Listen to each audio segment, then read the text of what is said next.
IVM. Going for parties is just so frustrating these days.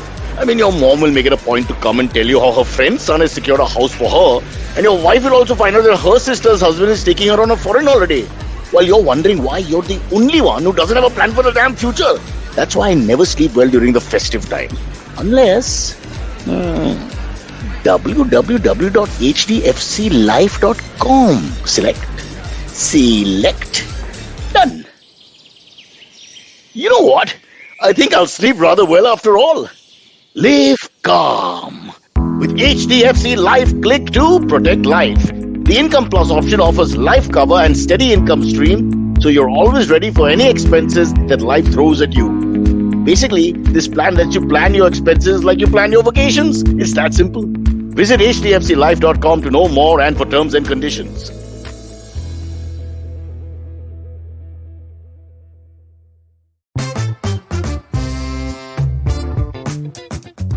Welcome to Think Fast, where I have a new mic, so I'm enjoying making my voice sound like we're in a radio station. Why do you have a new mic? Because I got a very nice pre-Valentine's Day gift, which is a mic.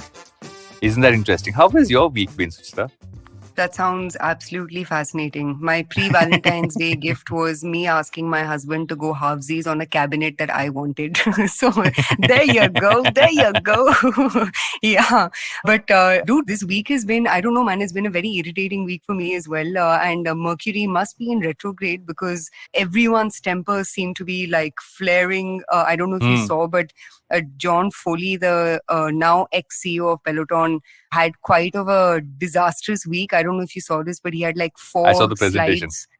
Four slides of turd flung his way, right? Like his investors, very petty. Like I don't know what you made of it. I was all like, dude, what is this random paraphrasing from interviews? सीधा bol do bhai, isse kaam nahi ho raha, nikalo. Like just end it over there. Yeah. Yeah, but it was so bizarre to do, and also to, I don't know if was it leaked or was it something they only put out? I don't know if it was leaked or it was put out. No, they only put it out because I think it was on That's their crazy. website link or some such shit. That's just nuts. Yeah, but that's in American shows. But more locally, there is a shitstorm brewing with Bharat Pay versus Ashneer. There also seem to be problems happening at Ola, as per an article which spoke about how there are multiple delays in their delivery. There's also like a super murky allegation at Scoop Whoop's headquarters. CNN's president has been kicked out for having an affair with a coworker, but we'll talk about all of this shit a little later. Outside of like internal office politics, Nike has sued StockX for selling its shoe images as NFTs. And I don't know if you've been catching these stories, but like Times Internet seems to be selling a bunch of their assets, which I think we should talk about at some point. Like Dine Out apparently is in talks to be acquired by Swiggy. MX Takatak, has now been sort of sold to ShareChat. But keeping all that aside, in brighter, lighter, happier, and more jovial news. Yes, happy things. Is this Valentine's week? We're in Valentine's week, so we have happier, brighter news. Get her. And by the time you hear this, listeners, it will be the day of Valentine. Yeah, but love is in the air for companies and VCs, LiveSpace, Elastic Run, and Polygon, which had, holy shit, what a freaking crazy round of a moment. All of them have joined the Unicorn Club. AirMeet also, which is all-in-one platform for virtual events, they raised a $35 million Series Great platform, B. though. I've used it. Yeah, it's great. Lovely platform. Yeah. Also, very good quarter for Nykaa, man. I don't know if you saw, but they, came out with their October to December. I thought it was down. It was, so the only thing that was down was, I think, their profit. So their revenues were up by about 36%. Their GMV grew 26%. In beauty and personal care, their GMV was up by 32%. In fashion, their GMV was up by 137%. And its EBIT stood at 69 crores at a margin of 6.3% versus 3.3%. So generally, like everything seems to be trending in the right direction for them, which is pretty awesome. I was reading the article because I was wondering, because what I kind of got from it was, obviously, I think it's strong statements from her. But I feel what is interesting is she said that they didn't spend as much in marketing last year, same quarter versus now, because they really pushed stuff out there. I think there's a tonality to Falguni. Can I just call her Falguni? Should I say her full name? I don't know if it's disrespectful. So I'm just going to stay from the Nykaa CEO. I'll stick to that. I sometimes find this first name business, I get a little iffy about it. I don't know. You are such a uncle about these things, man. I am an uncle, Seriously. technically. No, but you're very Almost like old 40. school. You're very I like am. peripona about these things. It's quite Yes, sweet. I am. But of course, Yeah. you can call her Falguni Ru. That's her name. But Yes. in any case, you were saying so. So I was saying that I think it was very strong in the and clear in the way she explained it. I think oftentimes when you say that profits kind of gone down, things kind of go sideways, she's very clear about this is why it went.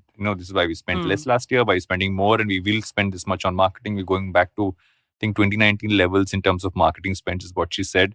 And I think it's a great company. So I'm like, Yeah. I'm not surprised. I don't know if you caught this, but some really great ads came out this week, man. Deserve had a really interesting ad which was created by Gursimran Khamba, who also worked, I think, with the Whole Truth on their like Truth Sayers campaign. Amazon, I really like the Super Bowl ad with Scarlett Johansson and Colin Jost or whatever his last name Did is. you see the Squarespace one with Zendaya? No, Bhejo. It's quite fun. I literally just saw it like 10 minutes before this recording. It's really fun. It's one of those Squarespace ones where, they come up with like a fictional product website. And so she's in it. It's based off that whole seashells on the seashore, that angle. It's really fun. It's like one of those things you'll remember just because visually it's so fun to watch. Yeah. And I don't know if you saw, but New York Times had a beautiful set of series of ads on independent journalism for an independent life. Dude, they are like, we should actually do a deep dive on one of these episodes on like how New York Times has resurrected themselves, because just their transition, they have single-handedly made the best transition from print to digital, and their numbers are showing all of that. Yeah. In other news, I don't know if you caught this marriage in the metaverse piece. Yep. And Varun, I was the one who sent the article. I don't know if you caught this marriage in the metaverse piece. But did you know that the interesting part is, because I'm also part of the agency ecosystem, I was talking to the guys who helped kind of build all the brands into it, right? So Waymaker's a part of WPP, which is a part of, a part of Group M, which is part of WPP. Glitch is a part of that as well. So they interestingly saw massive interest from brands to become a part of this, which is what I was going to say. And so that's how Coke and ITC and Matrimony.com got involved in it. I think ITC and Matrimony.com were the main people who kind of built this one out, and Coke came in later. But it's interesting that brands were really jumping onto this. I couldn't get numbers out of them. I don't think they should tell me numbers anyway. But it's interesting that I didn't even know there's a platform called Yug. Forget that there was the marriage of Abhijit and Sansrati. Yeah. Is that her name? Okay. I'm assuming it is. I've not heard that name before, so I'm just like, okay. But yes, marriages in the metaverse. But I think the activities, that's where I was like, okay, in this article which was there, I was like, 1 second. Guests who joined had a lot of fun activities to choose from. Enjoy virtually. They can perform complex movements like dancing on the floor to greeting each other. How is dancing on the floor a complex movement? Bro, as long as they're like Suhagrat isn't happening on the metaverse. Wedding nuptials are live streamed inside the metaverse. Suhagrats is sponsored by. I'm not even getting into that. By a mattress brand. The same gummies that Varun takes. There you go. Those who have missed the virtual event can still watch it on basically they live streamed it in the metaverse. I still don't get it, but I think you shared another piece. It's about Tamil Nadu's tribal village had its own like connection with the metaverse for someone passed away. Yeah. Weird stuff is happening in the metaverse. Yep. Weird. Super interesting. But it's great to see brands take this seriously, man. There are a bunch of brands launching their NFTs. I saw Rage Coffee experimenting with some NFT thingamajig. But fun stuff happening. And the other interesting one is Nikhil Chinnappa and two others, Pareen Latha and Lavin Mirchandani, have started a company called Ox.tv. They're getting into the whole educating around crypto space. Chinnappa has been very vocal about crypto on Twitter of recent months, if not the last year. Very out there. The last time I spoke to him was literally like buy into the dip was one of the first things he told me. It's interesting that he's kind of become this face of like hosting. He's hosted stuff for, I think, WazirX in the past as well. So it's interesting that he has someone's almost like a face to an entire learning communications TV kind of platform focused on crypto. So could be interesting. Yep. But then there is also, hola, what is happening? Oh man, tough times. Tough times. There's that Business Line article which said that while they're supposedly making 1,000 units a day, they only sold 1,102 units in a month. I don't know. I didn't say it. Business Line said it, but still hope he's pushing through.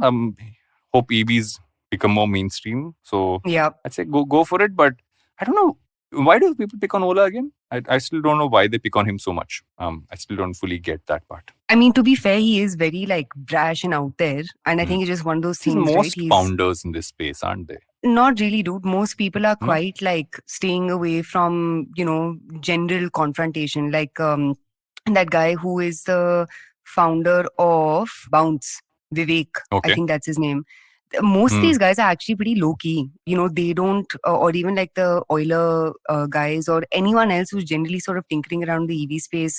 Hmm. Most folks are pretty like quiet. So for example, like even look at someone like a Dipinder Goyal, who Yeah, that's has true. like 500,000 followers on Twitter.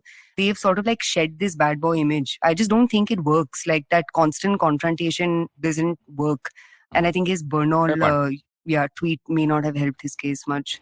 Speaking of Bernal, it's time for a break. I don't know why I said that, but it's a brand name. So I said that. Maybe that's a good way to... Do we have Bernal as sponsor? Considering how much Bernal has gotten free advertising in recent times, it's been used by everybody. Dolo and Bernal, two brands which have had so much free advertising. Dolo, rightly so. We've all used it. Before I digress further, time for a break. We'll be right back with our Think Fast segment on Think Fast, because we will ask each other 3 Think Fast questions each. Do you wonder why China does the things that it does? Or want to know how we could improve online privacy? Or perhaps you're thinking about how we can kickstart India's economy. If you'd like to search for the answers to such questions, check out All Things Policy, a daily public policy podcast that covers everything from employment figures to aircraft carriers. Tune in from Monday to Friday for new episodes and fresh takes. Welcome back to Think Fast. We're in our Think Fast segment where we ask each other 3 questions or 3 topics, and we have to give a think fast about this point, and we can talk fast about it, but never do. And I will digress till Suchita kind of says, stop it now, let's move ahead. Get on with it, yes. So Varun, I'm going to bring in the focus and ask you the first question, which is Nike or Amazon to take over Peloton. Who are you betting on, man? Apple. Oh, God. You think they still have like a hat in the game? So who makes the most sense? Honestly, it's either Nike or Apple. I don't know where Amazon will come into this picture. I don't see where this would make sense for them to kind of buy. It's too premium a brand for an Amazon, but they can solve a lot of those, supply chain issues and all that stuff they've had. Nike makes total sense. But what we should also think about is Nike is so embedded with Apple weirdly, across the Apple Watch, across a lot of that ecosystem. It'll be interesting to see if Apple jumps into the ring, or if Nike kind of takes over. Does this almost become like a Nike Apple Peloton collab? That's what I see. Not because Scott Galloway said so, but I think in general, I feel Nike makes the most sense. Yeah. But I guess amongst these two, Apple, Nike, either of them or both of them together. My question to you: Twitter's launching a downvote button, where if anybody doesn't like a comment on or a response to their tweet, they can downvote it, so saying it's not relevant to them. So initially it was a small set in the US, now they've done a larger set across the UK and a bunch of other places. What do you think about this? So Twitter seems to be doing things that like Facebook did in 2001, like today. But I mean, generally, I don't get why this button is coming so late in the day, but I guess better late than never. It makes sense, man, given how much moderation is going to matter for a lot of these companies, whether it's, Twitter, Facebook, Snapchat, any of these guys. Having a way to, do user-generated signaling will be paramount. So very, very late in the day, but appreciate the attempt towards moderation. My question for you is end of season 1 of Shark Tank. Great season. I think if you think about the fact that this show is now so mainstream in the country, everybody knows about it, it says a lot for how being an entrepreneur is going to be perceived in the days to come. There are I would make a bunch of changes for season 2. I feel that at some point, some of the brand associations need to be thought about, because I think people troll those associations more than they like them. But on the other end, I'm sensing there might be some changes on the Sharks. I don't know if they will. Will Ashneer come back or will he not come back? That's a question left to all of us. But great season. I think they did. Apart from the fact that Twitter and LinkedIn was initially shitting on them, I think eventually they won everybody over. Right? And I think that's the main part. Is they really won people over. People really genuinely love the show. People who were like, this is shit, after 3 episodes were binge watching it, sitting at home. I have photographs of people who have fallen asleep with their iPads next to them and watching Shark Tank from friends who have not shame on this podcast. because their better half sent it to me saying, see what is going on. So yes, best thing that could have happened. I think also everybody now in the country understands what CAC is. Let's put it that way. Yep. My question to you is Khabi Lame, who, if you don't know who he is, I can't explain it in an audio form, only in physical form. You got to just do that. And, he's just signed a multi-year partnership with Hugo Boss. He walked the ramp for them, I think, in the Milan Fashion Week sometime back. But now he signed a multi-year partnership with Hugo Boss. What do you think about that? So actually, Hugo Boss, so technically it's with Boss, not Hugo Boss, because what Hugo Boss has done is they've broken up into two lines. One is going to be focused more on like streetwear, urban wear, etc., which is Boss, and then Hugo Boss will be their slightly more like uptight-ish collection. I think it's not just Boss, but I can imagine partnerships like this becoming mainstream, especially with a lot of these like slightly more older vintage kind of companies wanting to appeal to this more streetwear-esque, look and vibe, which, obviously someone like a Khabi Lame has, right? Because again, he's very like chill, low-key. He's obviously struck a bunch of really fun partnerships with everyone from that J Balvin, whatever that singer chap. And he's... Did he just call J Balvin such singer chap? Really? What is his name? J Balvin doesn't get your groove on? No, he doesn't. He's like Damn it. He's so Himesh cool. Reshammiya. Oh, of course. No, surely please he do is. not call J Balvin Himesh Reshammiya. J Balvin is too talented to be called. Bro, Actually, his Himesh songs, Reshammiya is also talented. I mean, exactly, dude. Like his songs just Don't get they stuck make in you your head. move is my question. No, they don't. Nothing makes me Oh, damn it. move. Okay, fine. No, but Fine. if you actually dig into fashion as a space, you see this even happening with like Gap's partnership with Easy, right? Or look at a company like Balmain and the transformation that's seen, or like Balenciaga and the That's how I transformation that they've pronounce it. seen. I thought I was Balmain. No, Balma? Like Router. Balma. Yeah, Really? it's Balma, like French. Balma. Yeah. No, but Balma is basically, actually a Himesh Reshammiya song. I'm just अच्छा like, भाई ये मेरा question है यार. Let me finish. Seriously. No, but and also I want to call out one more thing. Gucci also did a couple of really, really interesting partnerships, just to like appeal to slightly more like low-key, modern, urbanish styles. I'm forgetting a last thing over here. All these uber niche luxury companies are finding a way to diversify outside of their more stiff, like uptight thingamajig. So makes sense, man. And I can expect more of these happening. Okay, now that I've fumbled through that question because you kept throwing Balma, who's in a Balvin, trolling mood googlies today? at me. Is it me? Oh, excuse me. Who started trolling? Who's OG troller? Born OG to troller troll. you are.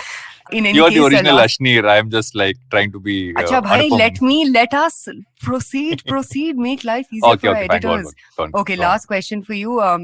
As per ET now, Zomato is apparently rolling out buy now, pay later for delivery and dining. They also launched a credit card of sorts. So what's your take?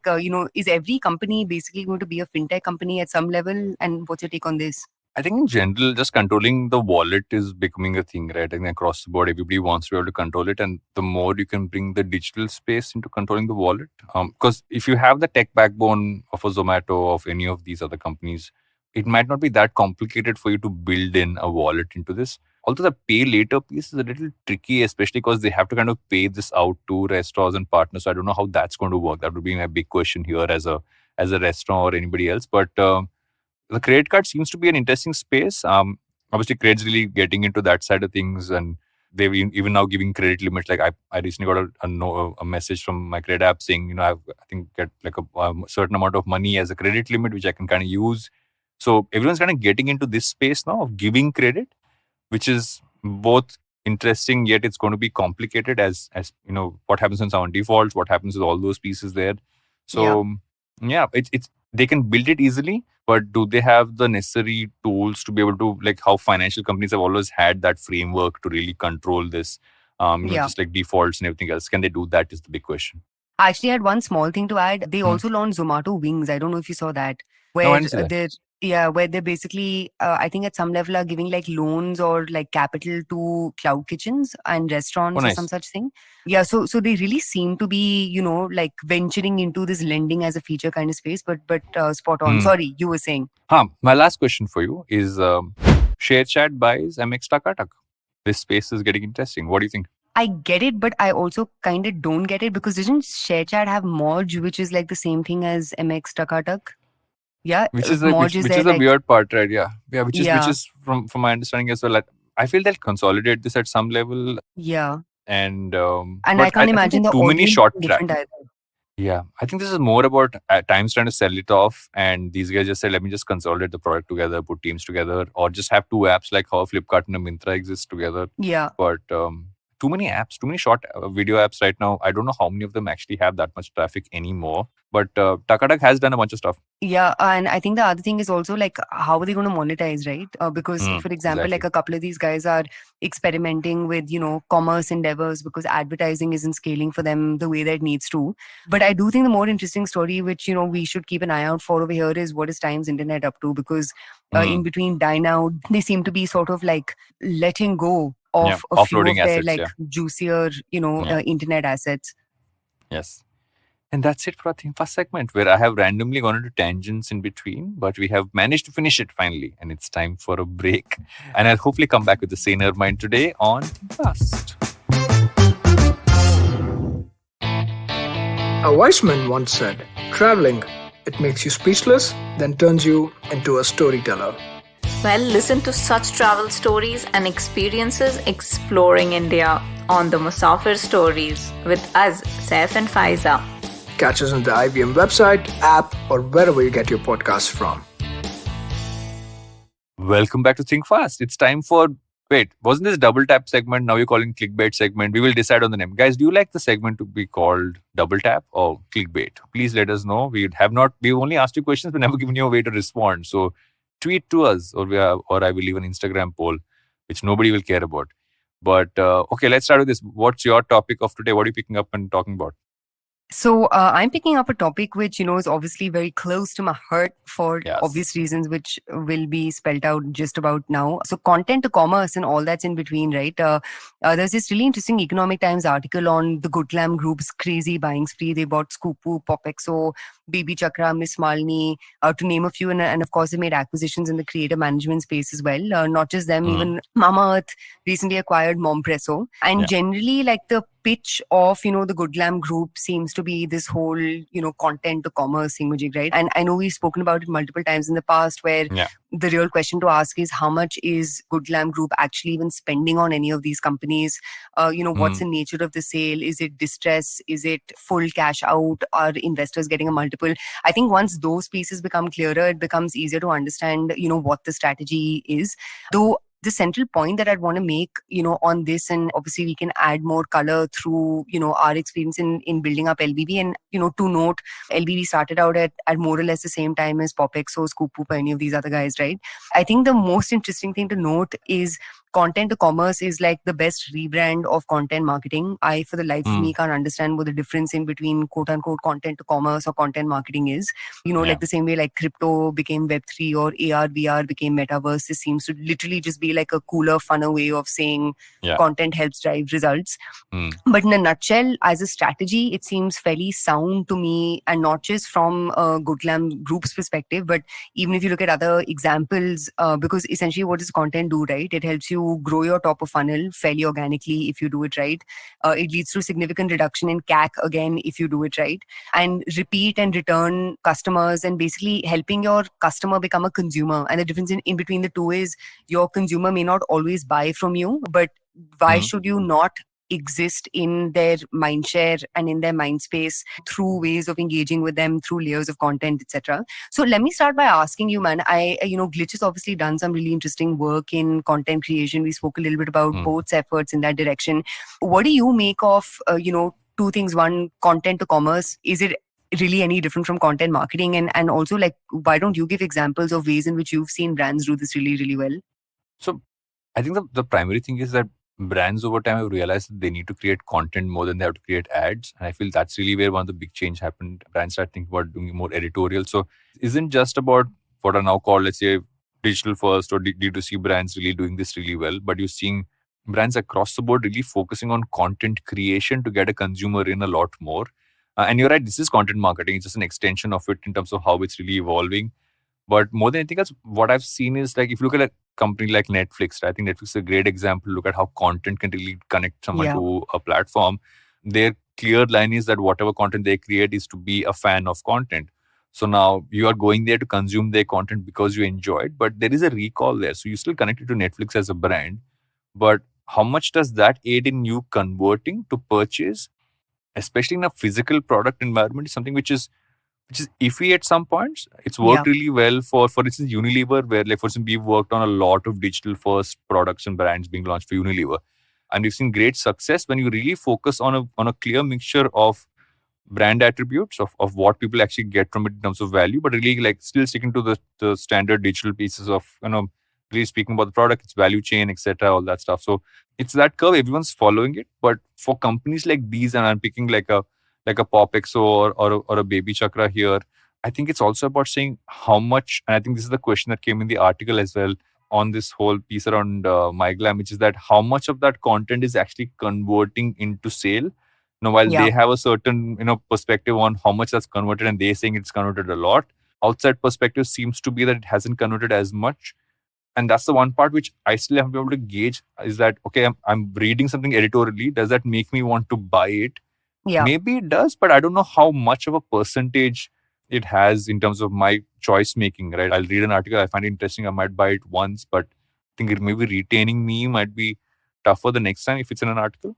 Yeah, I think this is where, one like broadening even the definition of what content is becomes extremely, extremely important, right? And given that, we see both sides of the spectrum, right? We see sides of the spectrum which only has to do with like content and information consumption, and the other side of it is obviously purchasing or buying stuff through our products, purchasing or buying products through LBB. I think the biggest thing that, we've learned through this is literally exactly what you said, which is the goal of content needs to be very clearly defined. And it's actually best when the definition is not directly associated with sales. You're obviously seeing, so for example, like people make this whole thing out of social commerce, right? Ki Varun will see an influencer wearing something on Instagram and he will want to buy it immediately.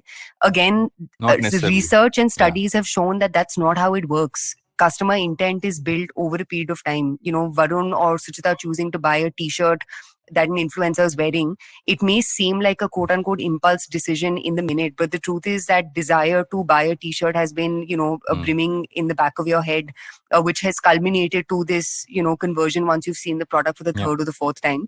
The point that I'm making over here is the biggest challenge right now is, the correlation in between someone seeing something and actually buying it. There's obviously a big gap in between that, because most purchases, especially lifestyle purchases, are not impulse purchases. That said, I think, more than talking about content platforms and how and what, the Good Glam Group's content strategy is, I actually want to call out to what, platforms like Nykaa have done, what Asian Paints has done with YouTube, Sugar Cosmetics and Mamaearth, what they've been able to do through YouTube as well as social media. Essentially, what they've done in a nutshell is not quote unquote content to commerce. Though Vinita Singh herself, we had her on board as a Basecamp mentor. She herself spoke about how she wishes she had invested in content much earlier.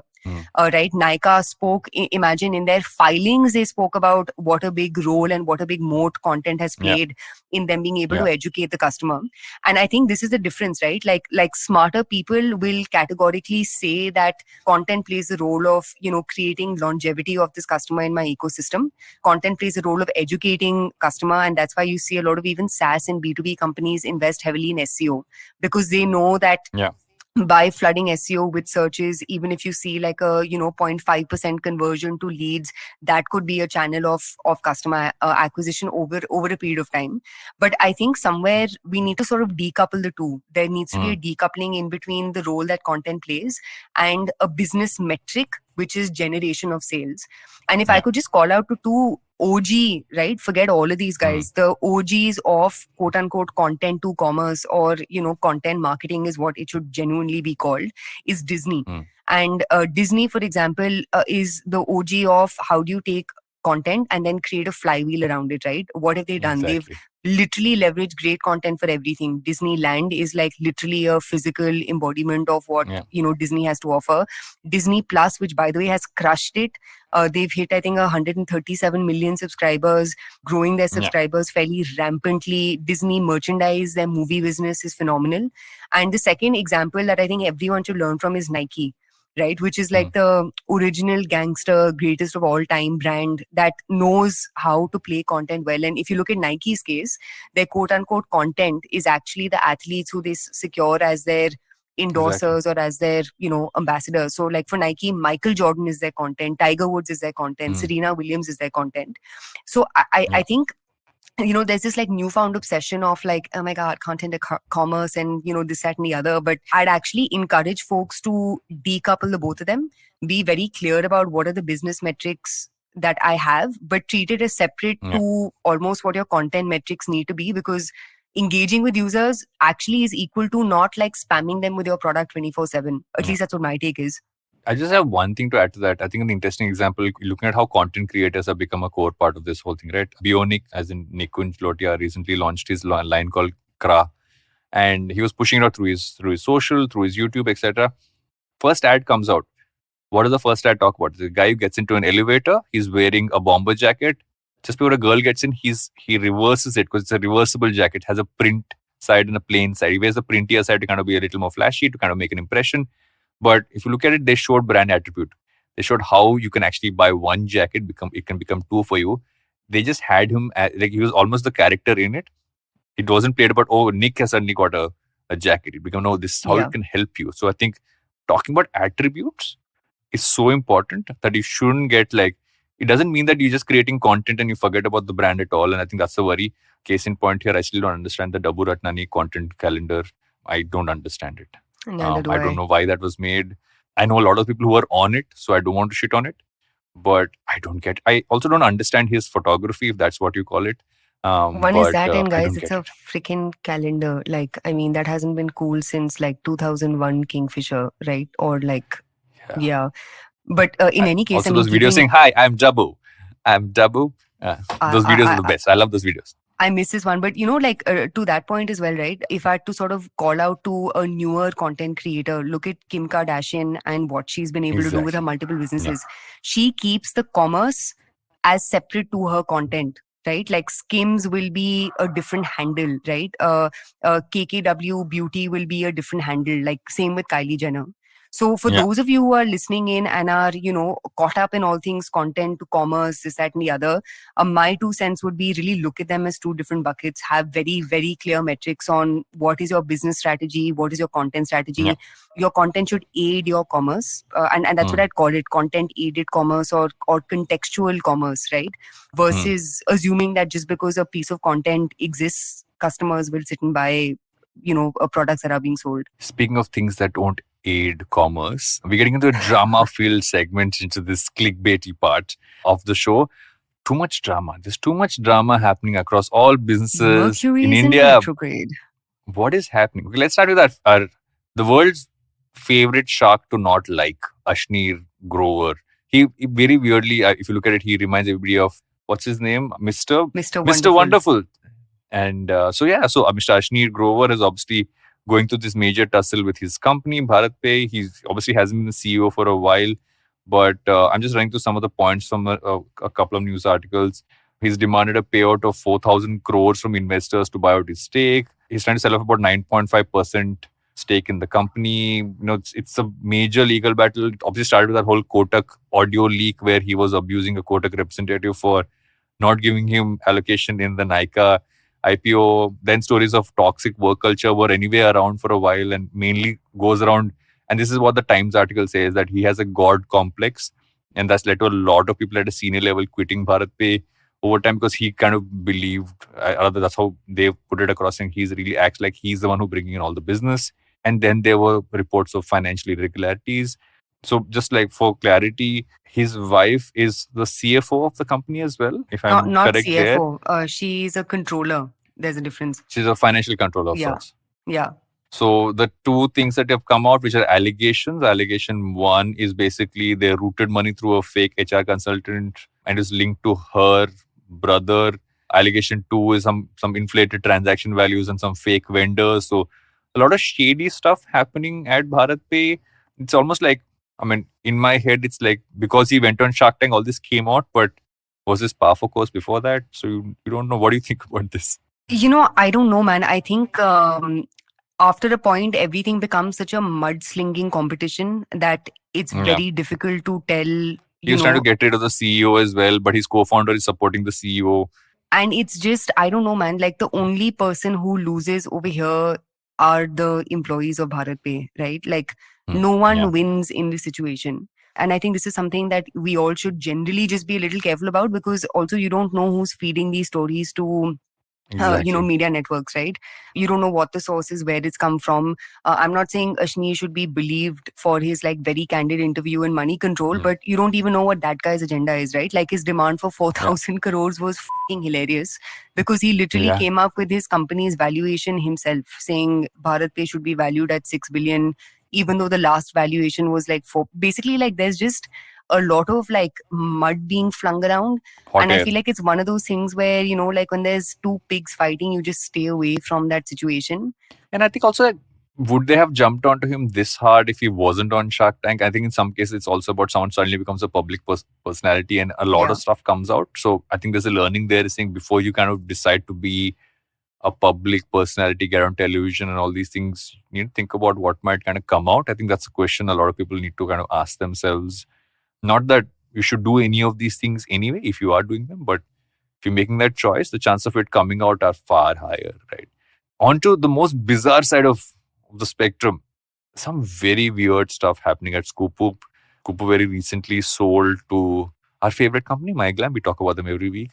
As part of that, they were spinning off their news entity. It was going to be called Whoop Scoop. That's a registered company. I'm not sure that's the name that it was going to have. That actually has this program called Unfiltered, which is run by Samdish Unscripted. Bhatia, who's unscripted.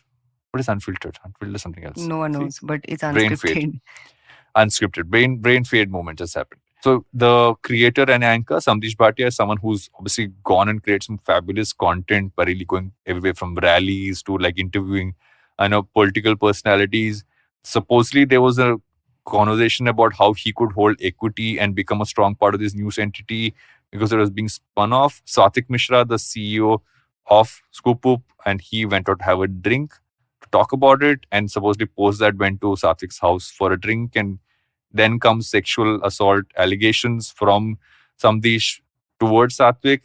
There are multiple versions of this story. Supposedly Satvik's wife was also in the same house. So without getting into details, because nobody knows what exactly happened, it's very murky. So but because of all this, Satvik's obviously, as the company would require him to, has resigned. There are inquiries into this whole thing. One saying extortion, the other one saying he was assaulted.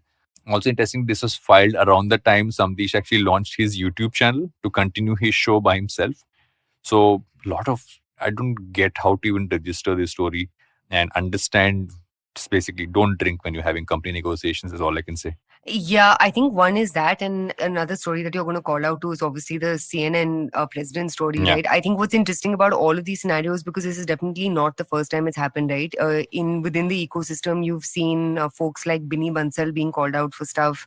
The same has happened with Sachin. It's almost like VSS again has also had his own share of controversies around him. What happened to Sonia Dhawan, this, that, and the other. Yeah. I don't know. I think the problem with situations like this, and I think, I don't know about our listeners, but I just think it's extremely, extremely, extremely important to draw lines, right? And be very clear about what the line is on like either side. So yeah, I don't think it's any of our place to comment on what happened or what didn't, because the problem right now is there's no facts, right? Same shit. It's just like mudslinging happening at both ends. And obviously, mudslinging always makes for interesting clickbaity news. But there's just so much to be said about two things. One is like spectrums. Because like the spectrum of, and keeping the two examples aside, there are spectrums of like fraud, there are spectrum of Behavior. like sexual assault versus behavior versus, fraud versus this, that, and the other. I think what ends up happening in scenarios like this is, once like one piece of mud is flung, it's like every small thing also becomes a thing. You know what I mean? Like the second one thing has been called out, it's like it almost leads to this like snowballing of, oh, but this, that, ABC, XYZ. So, for example, like in Ashneer's case, right, maybe the actual problem is this quote-unquote alleged fraud. But the problem is no one will even talk about that, because there will be a string of 20 other things which may not even be as big a deal as the fraud, which will come up and also start eating up real estate. For example, like the CNN guy, right? Do you want to tell our listeners about that example? So, and if you look at this, right, I think there's something to learn from this, is the fact that Zev Zucker, who's obviously a legend in having built CNN into what it is, very influential, he reshaped an entire network, right? So he's resigned because, so just a bit of a flashback, Chris Cuomo, one of the most popular anchors, had to quit because he supplied some information to his brother Andrew Cuomo, who was the New York governor, and so because of that he was let go of. And in that investigation, it came out that Jeff Zucker had been having a relationship with the CMO at CNN, a consensual relationship, also something which they've known each other for years in that sense. They're both divorced, they're single. Just that as CEO, he's supposed to disclose it and he didn't. Because of that, he's just resigned. I think there's a certain grace to that. So if okay, I understand what it was wrong. I'm not going to sling mud. I understand it was wrong. I shouldn't stick around. I've just let go of one of our biggest anchors for something like this. I can't say the rules are different for me, so I'm resigning. Obviously, like it's created a lot of ripples in the industry, but it also kind of shows character. Yeah. And I feel if you look at all these three stories, the one thing that stands out in the CNN one, and I don't know enough from what I've read, this is what it feels like to me, that shows character, that if I've always stood for something, then maybe I should kind of stick to it, even if it's against me. Yeah. Versus the other two cases where it's getting so dirty that, it's great tabloid news, but beyond that, it's also like who gets it's not hurt. great. You know what I mean? Like in scenarios like this, Employee, everyone will shareholders, walk away with something or the other, right? Like people, maybe you'll definitely walk away with your reputation in tatters. But we discussed this earlier. For some reason, it's very easy for men to get out of their tattered reputations much more easily than otherwise. But I think the biggest problem over here is like, why put your company through and your employees who have worked their ass off to get you to where you are. Exactly. Why would you put them at risk through this? Like even if even if there are situations that are happening internally, it's one of those things where you want to deal with it privately because the risk isn't just you, man. Like it's like you're pissing away hard work of like a lot of people through stuff like this. So I don't know, and you're 100% like, I love what you said, right, about Jeff Zucker having that humility in him, to actually resign before things became a bigger deal than they perhaps could have become. And I'm forgetting the colleague's name, and I maybe shouldn't be naming people as well, is that she's staying in the company because he's saying, I went against it. I was supposed to disclose part of my contract. She didn't. I'm guessing she didn't have to disclose, is what I'm guessing. And she stayed on it. They've both given statements. They're all like, well crafted, very dignified. That's the way you got to be. And again, don't know enough about any of these cases, but I think the only thing that comes out is just be like, just think about the broader picture. Don't just think about yourself. And I think that's really what matters. Yes. We have a guest though. It's a bit like a somber into this clickbaity segment. So reflective. You have a guest, so we'll take a break. Are we taking a break? We're not taking a break. I don't know if we're taking a break. Taking a break. We're taking a break and we'll be right back with our guest. It's a surprise guest. Surprise. Surprise everyone. Are you looking for finance products and services that can enhance your personal finance experience? Are you looking for a space to talk about your financial product or service? And are you looking for a crisp talk show where the conversation is all about money? Well, your search ends here. Hi, my name is Anupam Gupta and I'm host of the Paisa Paisa podcast, and I invite you for the conversation about your personal finance on each Monday on the IVM Podcasts app or the website or on any podcast streaming platforms. See you folks. Okay, ladies and gents, we are back and we have a kick-ass guest today, none other than Ishaan Preet Singh, who's a co-founder of Front Row and also is a former VC at Lightspeed. So first off, Ishaan, thanks a lot for doing this, man. And we're excited to talk to you about all things subscription because I know that that's a topic that, you're living and breathing through Front Row, but you've obviously analyzed the space as a VC a couple of years ago, and we're going to, get into all things. But first, let me ask you a question, man. What's better, VC or founder? Which life? I think better is a hard question. I think the best description I've heard was from someone at Lightspeed, where your best days are much, much better and your worst days are much, much worse when you're a founder. So the highs are accentuated and so are the lows. I am very happy with what I'm doing. I wouldn't be doing anything else. So I would choose founder for sure, but I think it varies for everyone and it varies across time. politically correct answer. I appreciate that. I should learn some of these jobs. But let's kick off with, you've obviously been looking at the subscription space, and Indian startups have seen a lot of action, which you spoke about on your thread that went semi-viral and got a lot of traction for all the right reasons. So maybe if we could kick off with you setting a little bit of like the lay of the land, right? What was subscription economy / era, back when you were at Lightspeed, and how have you seen and how quickly have you seen the transition happen? Maybe let's just kick off with that, right? A little bit of a before and now. Yeah, so it's actually interesting. I think when people talk about subscriptions, right, it's like, hey, subscriptions are kicking off now. But when you think of what all we pay from a subscription perspective, and forget online, forget the fact that Netflix is a subscription, TV is a subscription, newspaper is a subscription, education fees is a subscription, tuition is a subscription, office cabs, school buses, domestic help, gym, yoga, swimming pools, library, dabba service, club memberships, time sharing, insurance. I mean, subscriptions are not a new business model. Subscriptions is converting a frequent activity that you're doing into a recurring, predictable revenue stream for the company, and making you not do 20 transactions a month, but do one or maybe one a year. So it's not new in terms of time, like in terms of how many subscriptions you're paying for. I think pre-internet, we were paying for 10 subscriptions a month. Yeah. So that's not changed. What's changed though is, I think, two things. One, the number of people online and how much time we are spending online has significantly gone up. Like 10 years ago, we were not spending 5 hours a day online. Now, most folks are spending a minimum of 5. If you include work, probably 9, 10, 11 hours. So as our time spent goes, we'll start actually spending money on those things as well. Time always starts first. The other thing that's happened is paying for subscriptions online has been very, very hard. And that's also changed. So I don't think any magic has happened that subscriptions have now taken off. It's more that now finally people are actually spending time online and people can actually transact. For that, for example, if you look at 2018, right, or go back to 2016, 5 years ago, there were maybe about 200 million smartphone users and 4G was very expensive. So people weren't doing as much stuff online. Today, there are 700 million smartphone users and 4G is much, much cheaper and has exploded.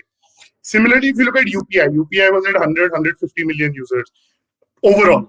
Today, I think it's about 500 and 300 million monthly users, which actually means every month 300 million people are on UPI. Now, that base of people who are spending 5 hours a day on their phones, on their laptops, and have payment methods is probably 20, 30x larger than it was 5 years ago. Yeah. And that's what now leads to subscriptions happening. Yes. Got it. And just a quick, a question over there. Do you think something within the consumer has changed? Is it that, because one complaint that's always been made vis-a-vis the Indian customer is that they are time rich, but like money poor, right? And subscriptions, irrespective of how you slice and dice them, Netflix may have gone 50%, but it's not a daily commodity by any barometer, right? So do you think there's something that's fundamentally changed in the way a customer is even looking at what they value versus what they were valuing earlier? So I'd say a couple of things. One, as you're spending more time online, how much you value your time spent online is going up. For example, and let's actually not go into the broader Indian audience. Let's not go into 300 million users. But first, let's look at the more, at least for us, maybe more relatable. Like look at top 20, 30 million users. Why are people paying for Superhuman, which again, subscription, right? Personal productivity. Because you're spending 5 hours a day in your email app. Now optimizing that is better. When you weren't spending time online, you weren't going to pay for anything online. Now that you are, you will. Now, does that mean that so that's sort of the first step. So as people spend more time online, more things to pay will sort of start coming up. Some will be the offline to online stuff.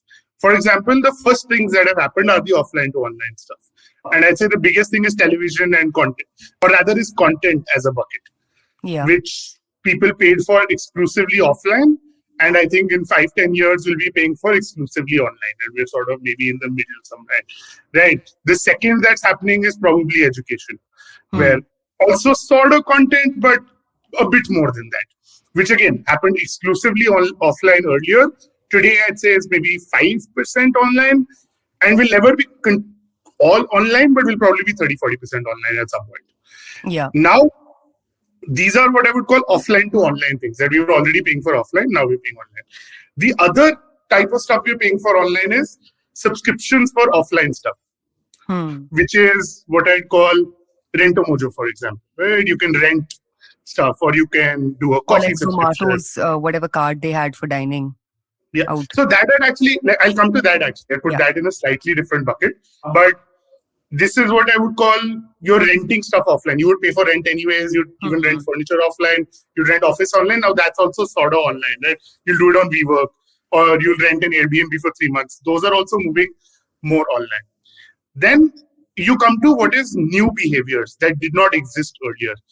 And personal productivity is one of them. No one was paying for digital software offline, and now they're paying for it. Dating is another one. Like, you weren't paying a dating subscription offline, but people pay for dating subscriptions online. Now, these are things that could not exist. And I think we're very early at games is another one. Yeah. And I think these are really the only three that exist today. But more and more will keep coming up. And that's where the new use cases will come. Of course, more of the offline stuff will move online. More niche stuff will come up there. But a lot of new stuff will come up in these online first behaviors that did not exist. Yeah, so, no, absolutely. And the last piece, sorry, what you had mentioned, Suchita, the last piece is companies using subscriptions as a pseudo loyalty program. Yeah, correct. I think that's a very different, like, we bucket it in. In fact, the reason I first looked at subscriptions was, I think Zomato Gold had hit 1 million subscribers. And I was like, oh, this looks really interesting. Why did this go viral? Why did this, like, how does Zomato Gold or Make My Trip double black? Or how do all of these things work? But those are actually just new forms of loyalty programs. It's nothing else. The difference is earlier loyalty programs used to be free. Now they charge a marginal amount so that you are more bought in and you stick around. But I wouldn't think of them as subscription products. Got it, which is really interesting. And actually, just a follow-on question to that is, you know, in your opinion, is subscription a feature or a product, right? So, for example, like in your case, the product is one of the ways in which the product is modeled is for it to be a frequent enough use case where a customer is willing to pay a fee on a recurring basis, right? Yeah. But for example, if you look at, say, for instance, something like Amazon Prime, which you articulated fairly well, is like a glorified, you know, loyalty program for them, or Zomato Gold. But even if you look at something like a Disney, what would Disney Plus be? Is it a feature? Is it a product? And where do you see the congruence or lack thereof happen in cases like this? Yeah. So actually, you hinted at what it is as well. Like, if you look at first what people pay for subscriptions, right? Almost all of them end up being at least once a week use cases, if not 2 to 3 times a week. And that's actually what I would call almost a prerequisite. You can't convert a once a month use case into a once a week use case with a subscription model. It's not like because now it is subscription, I will do it more. Some things can change in that the all you can eat model can change it. For example, Swiggy saying all deliveries are free does mean I'll order an appetizer, a main course, and a dessert from 3 restaurants. That does change stuff. But it doesn't change the frequency of that activity. So I'd say if that activity like eating, for example, is a daily activity, a weekly activity, a subscription could be layered on top of it. But you can't do like a travel subscription, which is one of the ideas I'd bounced around at some point or the other. Is very hard to make into a subscription. Firstly, how often does someone do something is a big piece. On top of that, I think subscription is the business model. It's not the product, it's not a feature. It's really how you monetize. You can sell those things one by one, but every business prefers a recurring stream of revenue, a predictable recurring stream of revenue. At the same time, users also prefer the convenience. So it's a bit of win-win on both sides, and subscription is a business model. Now we come to what I would call loyalty program subscriptions, which are sort of taking this ease of business model, but saying, hey, we don't want to make money off it. It's just to make sure you keep engaged and you keep coming back to us. And that's what I would call, in a way, in that parlance, could be a feature. It's sort of a way to juice your LTV, where Amazon Prime's like, look, you have 20 steps at which you will stop using Amazon, or you will not sign up for Amazon Prime. Maybe if you also use music, maybe if you also use video, that churn will go from whatever, 10% to 8%. So it improves their CAC to LTV. Same with Zomato, Swiggy. Like, oh, maybe if you paid $1,500 here, you won't go to Swiggy next time to price check because you're sort of bought in. But that is not the business model of the business. It's a business model of it's just a loyalty program that's an add-on. I think what's also interesting is considering the number of subscriptions we all have now, and that list becomes extremely long. Sometimes you don't even remember that you subscribed to. I recently went through my statement. I realized that 5 things that I subscribed to didn't even use for a year after subscribing because I forgot when I subscribed to them. Is that the opportunity then? Saying almost an aggregator of subscriptions, trying to figure a way to kind of bring them together. Because let's take education and learning content, right? You want access to a bunch of things, you subscribe, but sometimes you go to something once, you don't remember, you can go back. Is there a way to kind of bring that together? Do you see that happening in the future as it goes along? It's tough. I think that's where I think we end up being a bit of the wrong target audience, where very few people will be paying for things and not remember. I think that's a bit of our privilege, where it's happened with me as well, that suddenly iCloud charges for something. I'm like, what the hell is happening? Yeah. But I don't think it happens with most people. I also think today most people are maybe most people, as in if you look at 100, 200 million Indians, are probably at 1 or 2 subscriptions, maybe 3, not more than that. This will get worse, but I don't think it gets to the point where you need a manager necessarily. Bunch of people are building it though, I think.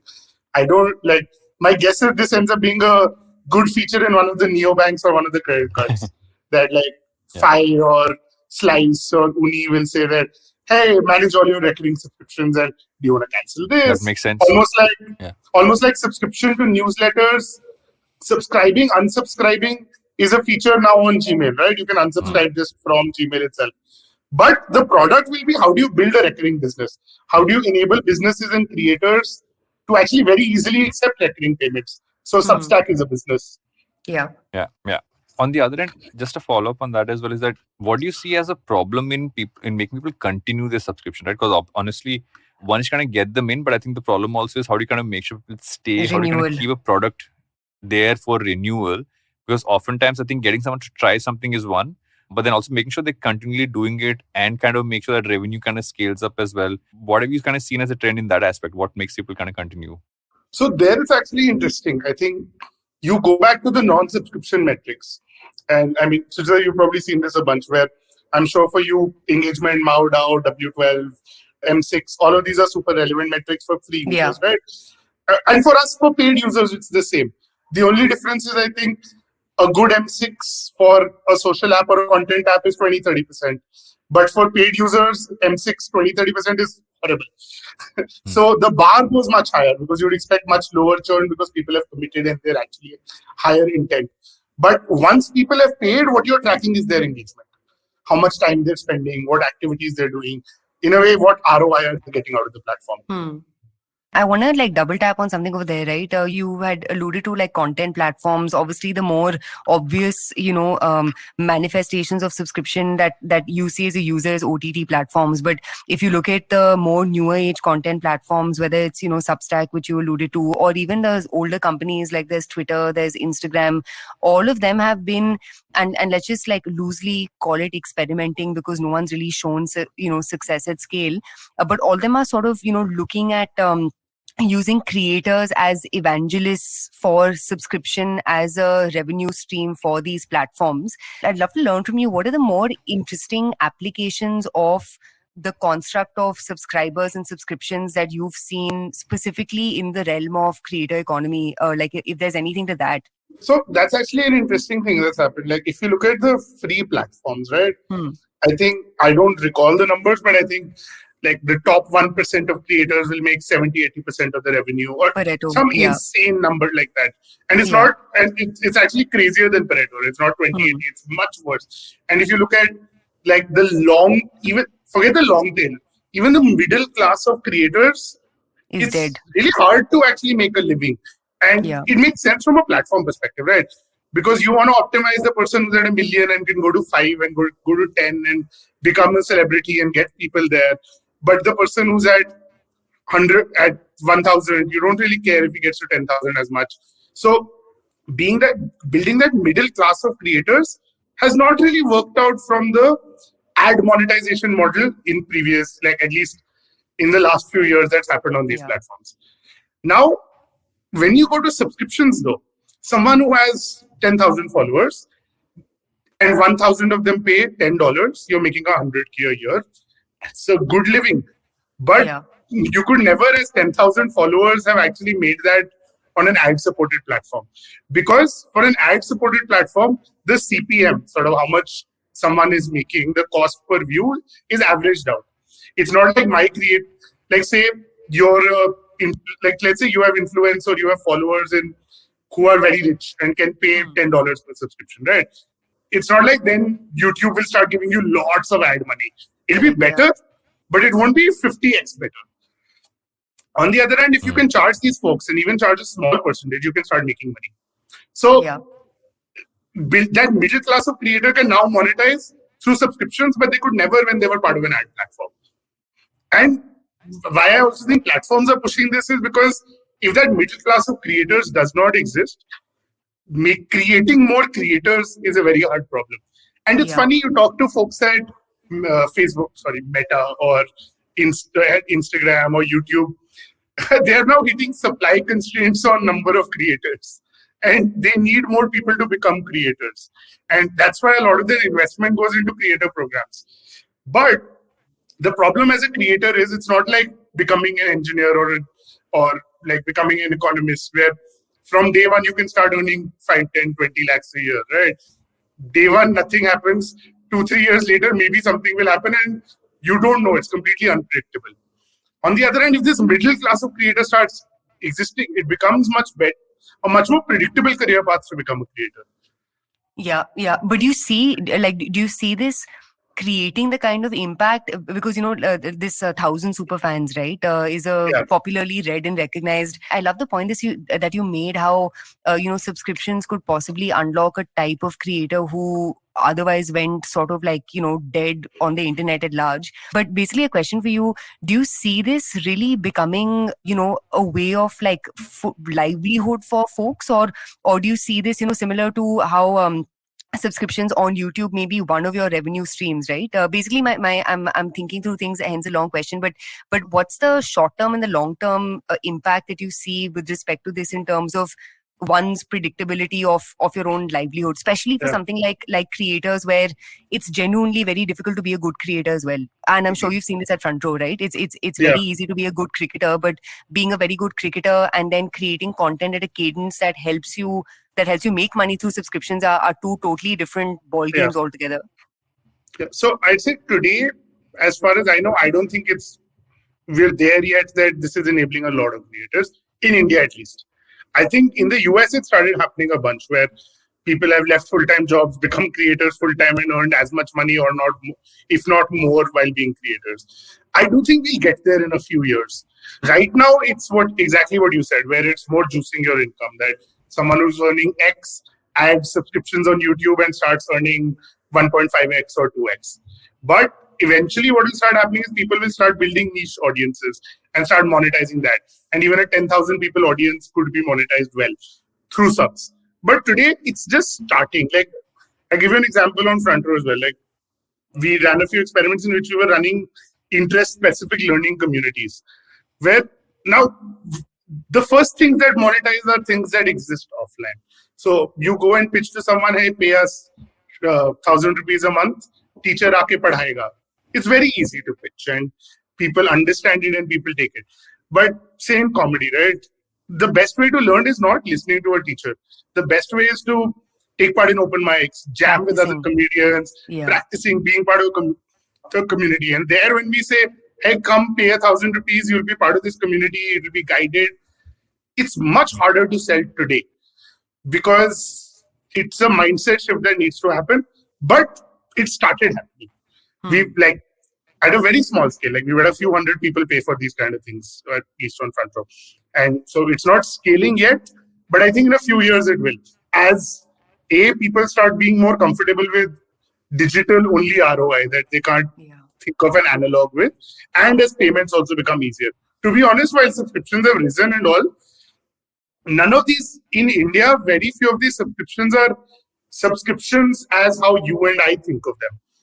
Like, for example, almost all subscription businesses in India are pay annual upfront businesses. Yeah. And then a year later, we will try to get you to renew. because paying monthly and recurring payments is just absolutely broken. Yeah. So Isn't it hopefully banned? with the I thought that was like a RBI regulation or something where like No, credit it's not cards banned. can't I be think that- charged or some such thing.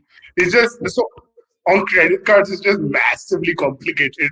Oh my And god. it's starting on The number UPI. of things. Like yeah, I'm sure you all probably had some things get cancelled at some point or the other. in the Yeah, last yeah, I yeah. had some Thank 10, God. 15 subscriptions gone.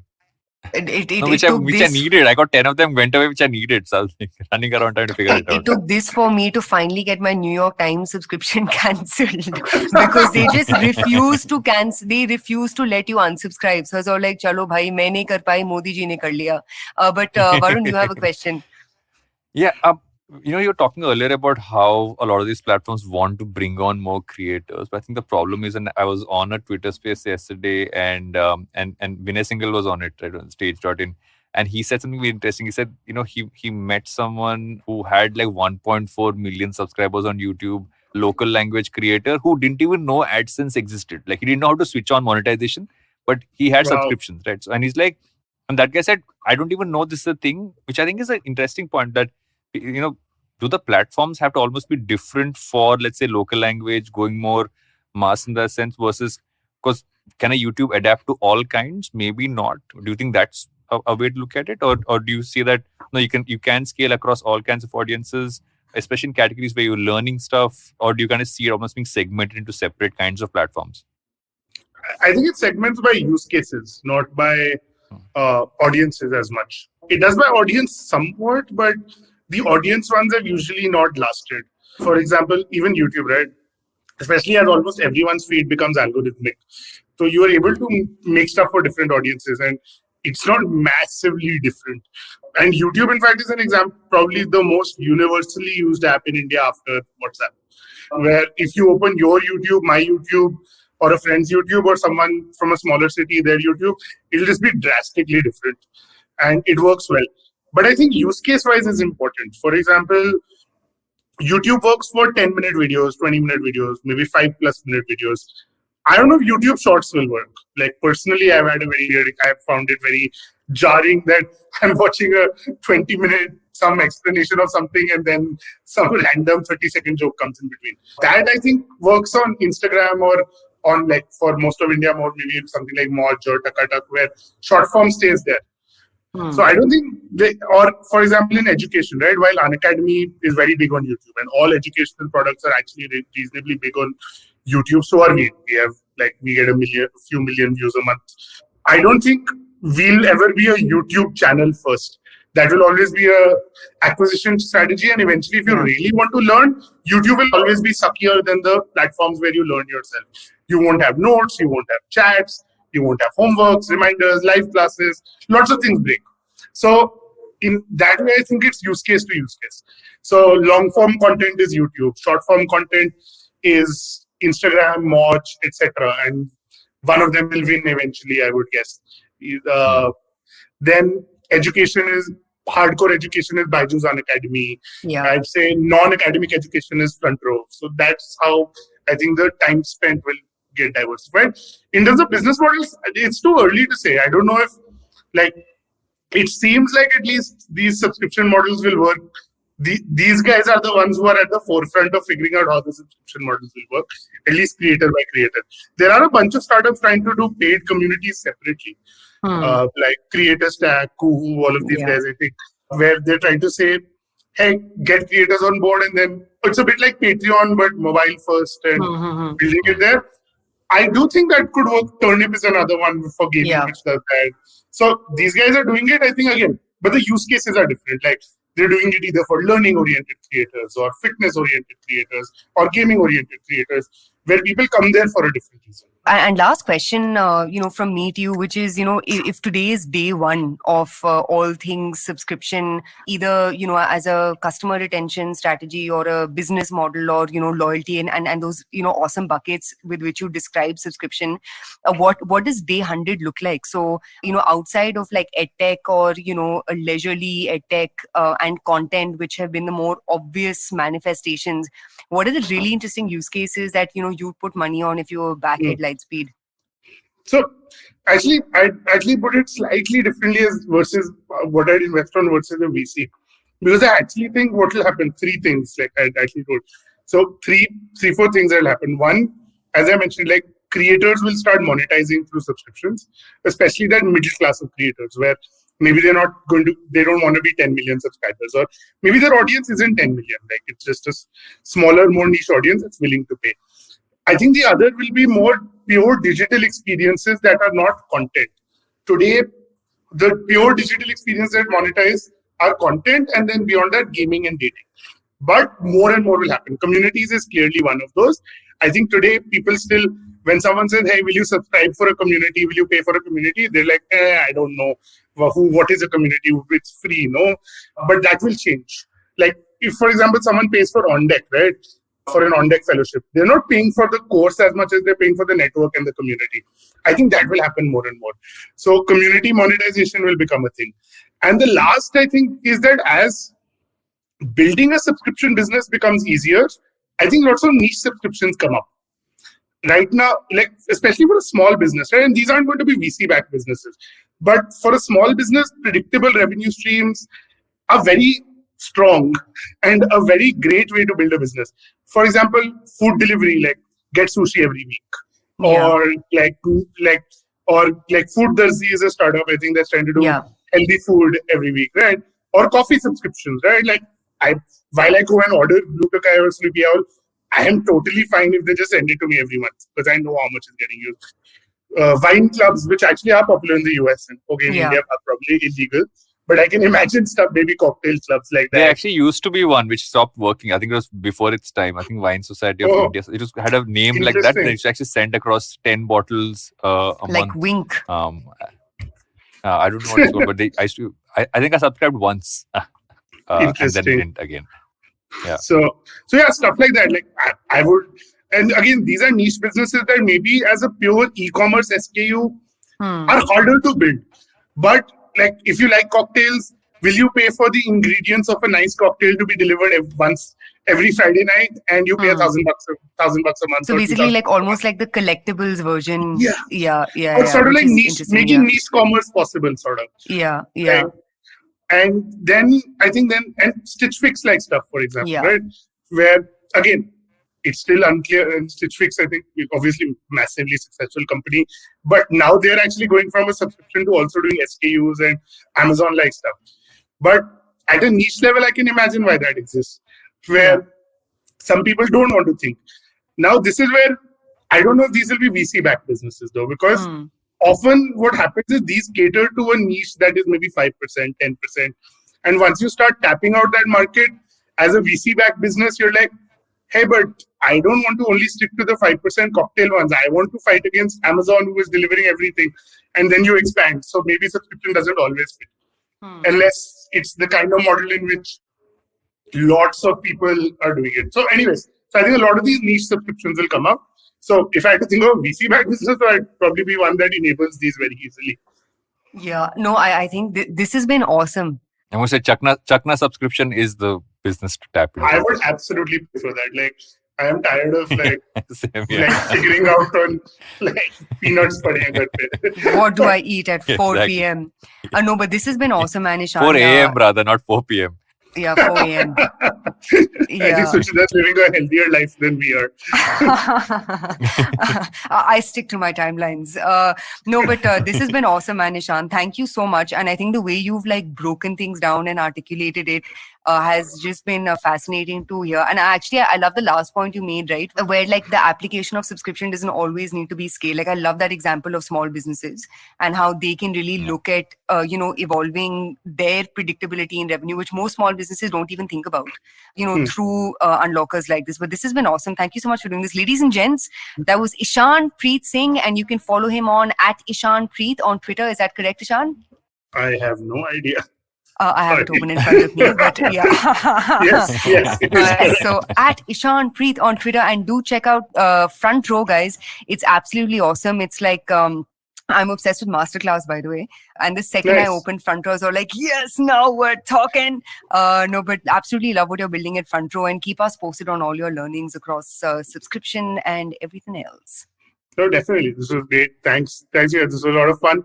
And yeah, if you want to learn anything that you love, anything you're passionate about, come to Front Row. We'll probably have something now or soon enough. Awesome. Thanks, Ishan. Thanks for coming on. See, I told you people subscribe for all my content, Suchita. He's just proven my point. What a great guest. You brought another fabulous guest. Time for me to bring in someone interesting. I have an idea for an interesting guest to bring in. Let me just Deepika Padukone. I'm good. Not happening. Not happening. No chance. What are you not happening? I'm like I immediately say it. No chance.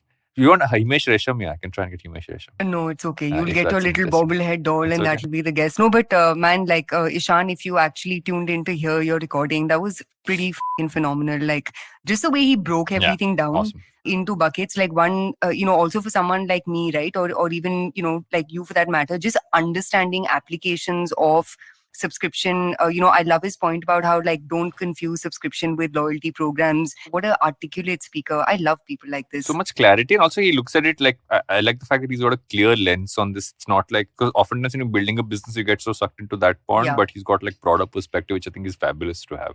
Yeah. So we'll take a quick break and come back with our recommendations while we think about what our recommendations are going to be. So we'll do that. We'll be right back. Think fast.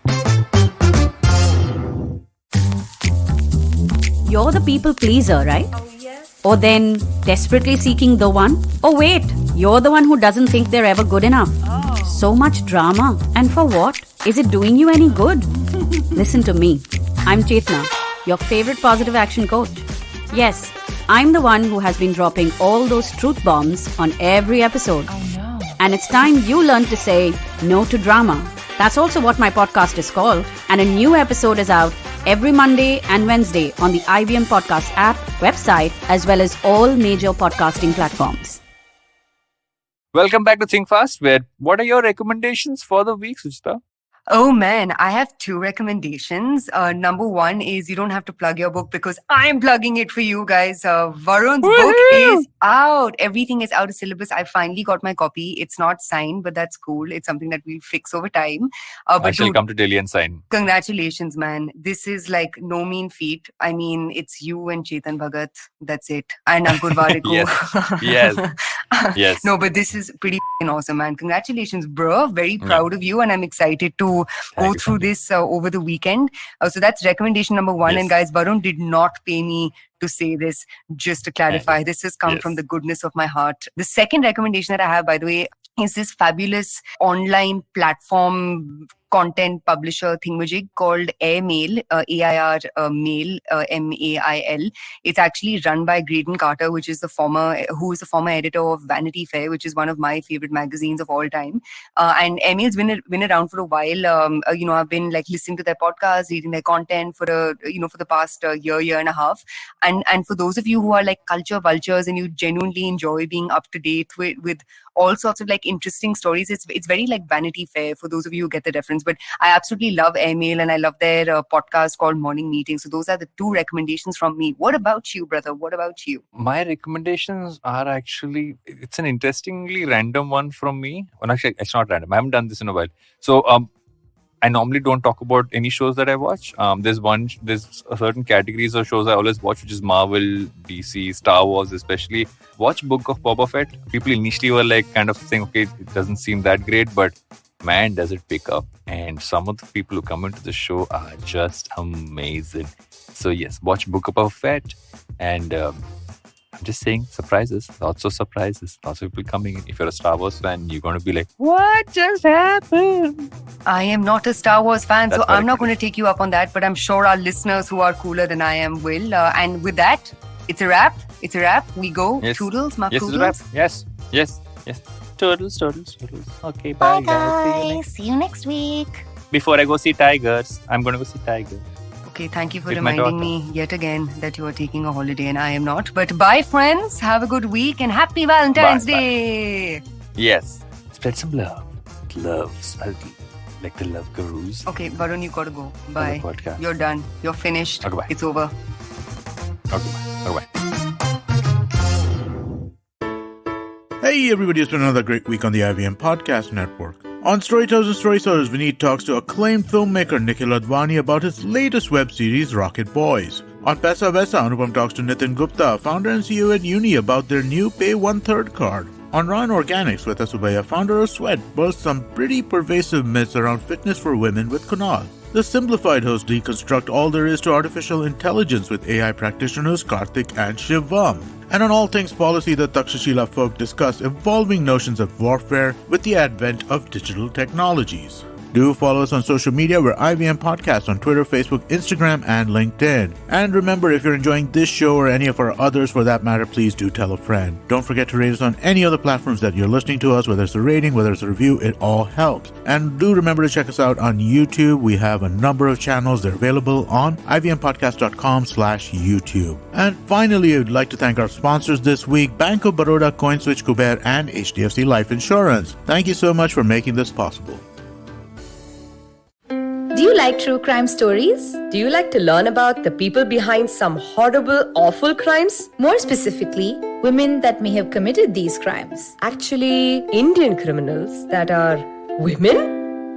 Then we'd like to welcome you to our podcast, Misconduct. My name is Raghavi. And I am Nisha.